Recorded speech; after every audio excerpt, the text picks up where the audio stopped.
eastern Middlesex County, Matthews County, until 4:15 p.m. At 3:37 p.m., severe thunderstorm was located over Blake's, or near Matthews, and is nearly stationary. Hazard, 60 miles per hour wind gusts. Source, radar indicated. Impact, expects damage to trees and power lines. This severe thunderstorm will be near Matthews around 4:05 p.m. Deltaville and Gwyn around 4:15 p.m.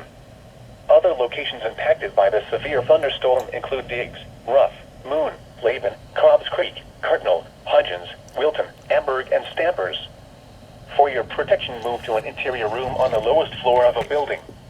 Please report severe weather by calling 757-899-2415, posting to the National Weather Service Wakefield Facebook page, or using Twitter at NWS Wakefield, VA.